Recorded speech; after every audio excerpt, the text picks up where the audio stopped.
हमारे अधिकारीगण और मेरे कर्मचारी यहाँ उपस्थित है, उन सब का मैं हार्दिक स्वागत एवं अभिनंदन करती हूँ इस कार्यक्रम में।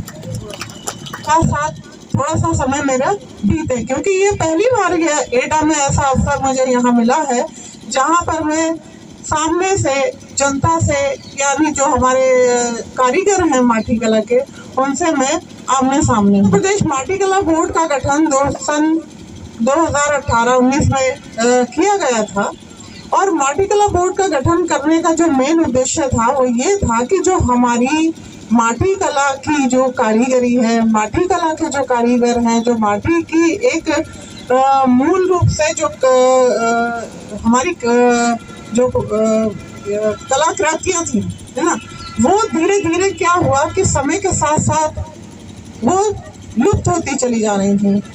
कि अब से बहुत समय पहले हम लोगों ने बचपन में भी देखा होगा, आप लोगों ने शायद देखा ना हो, लेकिन हम लोगों ने अपने बचपन में देखा है कि जो भी शादी या विवाह या जो भी कार्यक्रम हुआ करते थे तो उसमें खाने के लिए जो बर्तन दिए जाते थे वो मिट्टी के दिए जाते थे।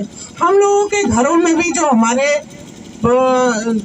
मतलब दादा दादी रहे हो, माता पिता रहे हो, तो जो हम लोगों के घरों में खाना भी बनता था तो वो मिट्टी के बर्तन में बनता था, जो सब मिट्टी के बर्तन में बनते थे। मिट्टी, चूंकि कहते हैं ना कि इंसान भी मिट्टी का बना है ना, तो मिट्टी से तो जुड़ाव हमारा जम जा, वो हमारे किसी भी प्रकार के पर्यावरण को प्रदूषित नहीं करती।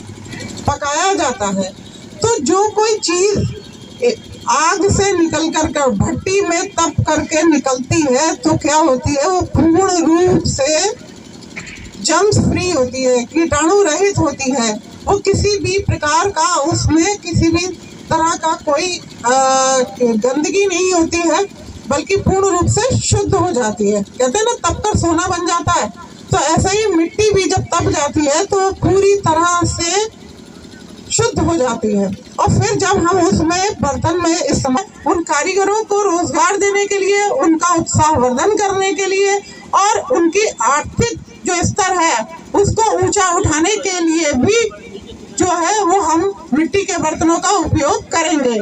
तो आज यहाँ जितने लोग उपस्थित हैं, मैं ये चाहूंगी कि वो लोग यहाँ से ये प्रण लेके उठे कि जब हम घर जाएंगे तो कुछ ना कुछ मिट्टी के बर्तन हम लोग जरूर खरीदेंगे और हम लोग उसका इस्तेमाल अपने घरों में करेंगे। जब आप करेंगे तब आपको उनकी उपयोगिता पता चलेगी और पता चलेगी फिर आप क्या करेंगे, और ज्यादा खरीदेंगे।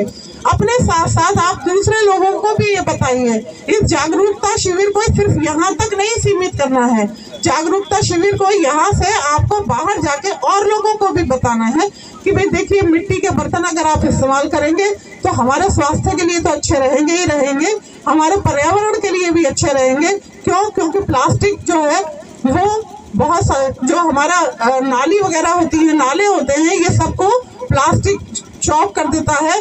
क्यों? क्योंकि प्लास्टिक कभी भी मिट्टी में मिलता नहीं है और वो जो हमारे पालतू जानवर हैं वो भी कभी कभी धोखे से उसको खा लेते हैं। और जब प्लास्टिक में अगर कोई खाना बांध कर या कोई चीज कर दे और उसमें हमारे जो पालतू जानवर है अगर वो खा लेते हैं तो उनके स्वास्थ्य के लिए भी वो नुकसानदेह है।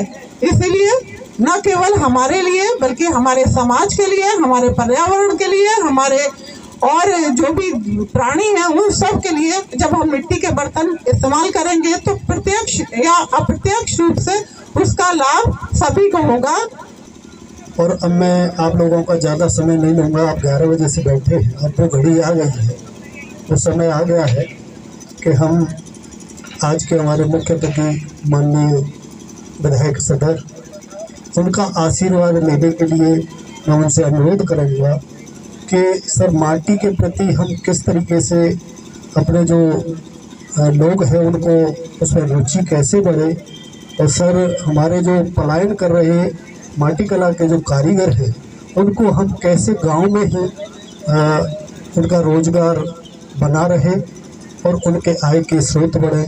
मैं माननीय विधायक जी से अनुरोध करूँगा प्लीज़ मोटिवेट करने का कष्ट करें। इस कार्यक्रम में उपस्थित हमारी क्षेत्रीय अधिकारी बैठे हुए हैं, हमारे जिला ग्रामोद्योग अधिकारी। 2-3 बातें मोटे शरीर है तो सब चीज़ है भैया, है या नहीं है?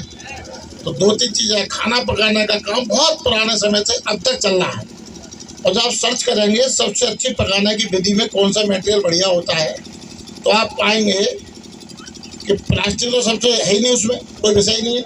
सबसे अच्छा जो निकल के आएगा वो मिट्टी का पात्र आएगा, सबसे स्वास्थ्यवर्धक है। और दूसरी बात, जो आज प्लास्टिक चल रही है, अभी रिसर्च आई है कि अब आने वाले समय में हमारा जो ब्लड सर्कुलर ब्लड है, इसके अंदर भी प्लास्टिक के पार्टिकल्स पाए गए। आप सोच सकते हैं कि इसकी उपयोगिता, ये जो प्लास्टिक है ये मिट्टी में, पानी में, अन्य जगह मिल करके, उसके अलावा जो प्लास्टिक के पात्र हैं उनमें कोई भी गर्म चीज़ पड़ती है, उसमें से प्लास्टिक हल्की सी मिल के वो शरीर में जाती है, और वो इस रूप में शरीर के अंदर है, और ये बहुत घातक हो रहा है, और ये कैंसर की बीमारी की भी एक वजह है। तो इसलिए जो पुरानी हमने कहा ना, खूब तरक्की करके पुराने समय को फिर हम याद करने लगे। पहले कहते थे गेहूं की रोटी अमीर खाता है और मोटा अनाज गरीब खाता है, और आज आपको उल्टा हो गया है। अब अमीर मोटा अनाज खाने की प्रयास कर रहा है, और हमारा गांव का आदमी फिर से गेहूं को पीछे पड़ गया, और सब जबकि बता रहे हैं कि मोटा अनाज ही आज सबसे अच्छा है। तो हमारा कहने का मतलब है, सब गांव से जुड़े हुए लोग हैं भैया, जो गांव में रहने वाली पद्धति थी ना पुरानी, वही सबसे अच्छी पद्धति आज मानी जा रही है, और वही सबसे अच्छी पद्धति है। मठा आपके यहाँ पहले पिकता नहीं था, आज पैकिंग होकर के हर घर में बिक रहा है, शहर के अंदर हो रहा है, नहीं हो रहा भैया? हमारा दूध हड़िया भर के रहता था। हम अपने जीवन में माटी कला बोर्ड इसी रूप में बनाया गया है, और हम सबको उपयोगिता इसमें एक समाज के लिए नहीं है, ये समाज विशेष के लिए है।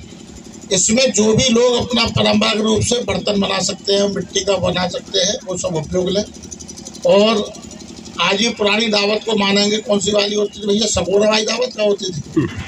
पत्तल और सगोरा वाली दावत होती क्या भाई? देखिए, वो सबसे अच्छी दावत होती है और सबसे शुद्ध होती है साथियों। और जो आज अन्य दावतें हैं उनमें यही कमियां हैं। तो इसीलिए मैं कह रहा हूँ कि हम दोबारा कहते नहीं हैं, लौट चले अपने पुरानी पद्धति की ओर। ये उसी रूप में है। अपने स्वास्थ्य का ध्यान रखना है, मिट्टी के बर्तनों का उपयोग ज़्यादा से ज़्यादा हो, और हम लोग ध्यान रखें। और अब तो आप ताज्जुब करेंगे, मिट्टी के क्या कहते हैं वो कैसरोल वगैरह होते हैं, ये सब तो बन के आने लगे हैं। मैं भी था लखनऊ में, तो मैंने देखा था बड़े बड़े अच्छे आइटम, कढ़ाई का भी रूप है, उसमें सब चीज़ें हैं, कुकर टाइप में भी आने लगा है। तो मिट्टी का उपयोग हो रहा है। और मैं एक बात और कहूँगा आपको, चूँकि ग्राम उद्योग का विषय है, रोजगार से जुड़ा हुआ विषय है, तो आप सबसे एक निवेदन करूँगा, काम छोटा बड़ा कोई नहीं होता साथियों, व्यापार होना चाहिए। और व्यापार का तरीका हमारे अंदर व्यापारी सोच के साथ होना चाहिए। हम लोग आज सोचें हम क्या चीज़ बना करके बेच सकते हैं। मार्केट में ज़रूरत है, आपको उत्पादन करना है। हम सब मशीनीकरण और उस पर अन्य जगह पे जाते हैं। तो मेरा कहना है, लोग हमारे प्रधानमंत्री ने भी नारा दिया है, वोकल फॉर लोकल, हर चीज़ हम लोकल लें। तो मेरा इतना ही है, जो लोग इससे जुड़ना चाहते हैं, अन्य चीज़ें हैं, यही नहीं है कि हम खुद करें, आप चाहें तो इसकी मशीनीकरण करके एक बड़ा फैक्ट्री भी लग सकती है, इसमें हर चीज़ का उत्पादन हो सकता है। तो आप सब लोग इसमें प्रयास में जुड़े, और आप सब लोगों ने बड़ा समय दिया है इस काम में, सबका बहुत बहुत आभार, बहुत बहुत धन्यवाद सर। और माटी कला बोर्ड ने भी एक नारा दिया है, सबका साथ सबका विकास, सबका विश्वास सबका प्रयास, ये मोदी जी का भी है भैया। माटी कला बोर्ड का वो है, आगा है, आप सबका धन्यवाद। किसी को कोई चोट लगे तो इस कार्यक्रम को सर से अनुमति हो तो सर